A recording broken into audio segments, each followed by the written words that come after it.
Night வந்து 1 மணி ஆகுது. என் மச்சான் கிட்ட பசிக்குதுன்னு சொன்னேன்.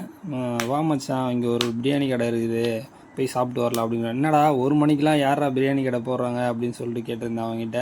உனக்கு என்ன, நீ சாப்பிட்ணுமா வா அப்படின்னு சொல்லிட்டு கூப்பிட்டுட்டு வண்டியில் உட்கார வச்சுட்டு மாட்டு போயிட்டே இருக்கான். எங்கே போகிறேன்னே தெரில. நம்மளும் தூக்கத்தில் அப்படியே தள்ளாடிக்கிட்டே வந்துட்டுருக்கோம். பார்த்தா உடனே பார்த்திங்கன்னா இங்கே காலேஜ் பிரியாணி, நம்ம வந்து பார்த்திங்கன்னா குரோம்பேட்டையில் வந்து பார்த்திங்கன்னா காலேஜ் பிரியாணி சொல்லிட்டு நைட்டு 1 மணிக்கு இவங்க ஆரம்பிக்கிறாங்க பிரியாணி. பாருங்கள், இந்த டைம்லேயும் ஒரு 5-6 பேர் அங்கே நின்றுட்டுருக்காங்க. சரி நம்ம கிட்டே போய் பார்ப்போன்னு பார்த்தா நல்ல வேறு லெவலுங்க பிரியாணி ரெடி பண்ணி வச்சுருக்காங்க. சுட சுட வாசனையாக இருக்குது. சரிங்க ஒரு பிளேட் பிரியாணி கொடுங்கன்னு சொல்லிட்டு நம்ம கேட்குறோம். கேட்ட உடனே பார்த்தீங்கன்னா அவர் வந்து வச்சு அடுக்குன்னு அடுக்குறாருங்க. 2 பேர் சாப்பிட்லான்னு நினைக்கிறேன். 2 லெக் பீஸ் உள்ளே வச்சுட்டு மேலே இப்போ கோபுரம் மாதிரி பிரியாணிக்கு பார்சல் பண்ணுறாரு. அப்படியே இது பிரியாணி மட்டும் தான் தருவார்னு பார்த்தா பக்கத்துலேயே வந்து பார்த்திங்கன்னா அதில் ரைத்தாவும் அதுக்கப்புறம் ஆனியனும் கொஞ்சம் வச்சு கொடுத்தாரு. சரி இங்கே நின்று சாப்பிட்டா கொஞ்சம் இதுவாக இருக்குது அப்படின்னு சொல்லிட்டு அப்படி நடந்துக்கிட்டே சாப்பிட்லான்னு பிரியாணி கையில் வாங்கிட்டேன். வாங்கும்போதே சாப்பிட்ணுன்னு ஒரு ஆசையாக இருந்து, சரி எப்படி தான் இருக்குதுன்னு சாப்பிட்டு பார்ப்போம். சாப்பிட்டப்பா வேறு லெவலுங்க, டேஸ்ட்டு அல்லுதுங்க. அப்படியே பொறுமையாக சாப்பிட்டுட்டே அப்படியே ஓரம் போகலாம் அப்படின்னு பார்த்தேன். பாருங்கள் பிரியாணி பாருங்கள், எல்லாமே கலர்லாம் வேறு லெவலில் பக்காவாக இருக்குங்க.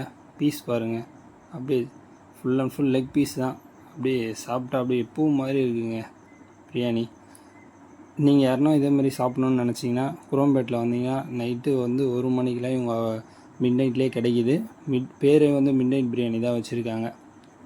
வேறு லெவலில் இருக்குது சாப்பாடு. சரி அப்படியே சாப்பிட்டுட்டே நடந்து போயிட்டு கொஞ்சம் ஓரம் கட்டி நிற்போம். நானும் என் மச்சான் வா மச்சான் அப்படி சொல்லிட்டு போய் சாப்பிட்டுட்டே போனோம்.